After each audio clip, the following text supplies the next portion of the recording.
Tijs Michiel Verwest, better known as Tiesto, began DJing in his native Netherlands in the late 80s and by the mid-90s had become a prominent figure on the European club scene.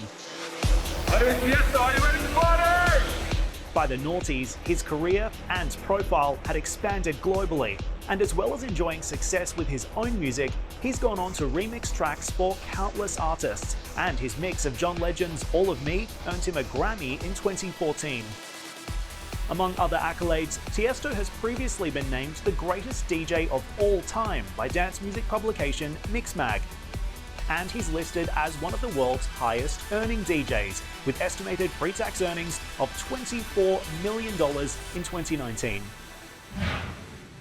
When you started out in the 90s, take me back, because did you ever think that 30 years on you'd still be selling out shows? Was this part of the plan? No, never. No. My plan was, I didn't really have a plan actually. I just lived by the day, and I still do. So I never think about how long I've been DJing. And you know, when I started in the 90s, I was like, well, you know, by the time I'm 30 years old, I'm going to be so old. Nobody wants to see me anymore at DJs. Yeah. And then I was like, well, by the time I'm 40, I'm going to be really old, and people don't want to see me anymore. And it keeps going. And now I'm, you know, over 50, and I still go. So, and I'm very excited, and the people are still very excited. And as long as it stays like that, I think I'm going to keep going. So how do you explain that endurance, and how do you explain your success?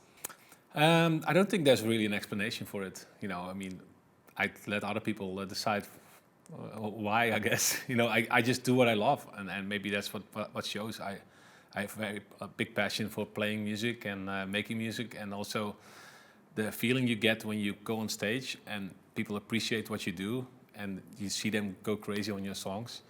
It's really a very special feeling that not many people can experience. And I think that to me is the most fun thing about it, to see what my music does to other people. And it's really a unique way of expressing yourself. I guess part of it is also just staying current and staying relevant and keeping across the trends, right? Music has always been changing because that's what I like. You know, when TikTok started, I was like, I like TikTok, but I don't make songs especially for TikTok. But then the business came out and it became the biggest TikTok song, you know, and it's just a whole new game out there, and it's very different than when I started in the 90s. You know, I didn't even have a phone back then, so you know, I just live by the day, like I said, and I just keep going, and yeah, everything is moving. I seem to make the right decisions at the right time with the music. So, and you've certainly received a lot of accolades as well. You've been regarded as a pioneer. You've been described as the godfather of EDM, for example. You've even been named greatest DJ of all time.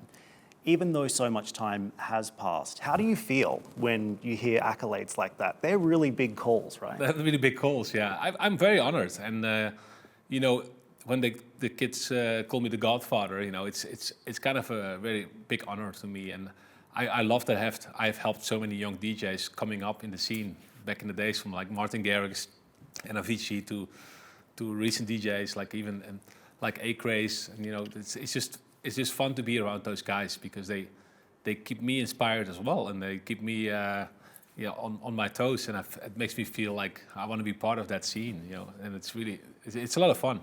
How would you say that your sound and your shows have changed over time? When I started playing back in the days, everything was different. You know, the sound was different, the music, the lifestyle of people was different. And I think the current music always represents the state your mind is in and the state the people are in. You know, and that's why it's always changing. And I feel like what has changed the most is probably the attention span of people. You know, back in the 90s and in the early 2000s, I would play songs 10, 11 minutes long. So I would play 10 songs an hour. I mean, now I play 48 songs an hour. Wow.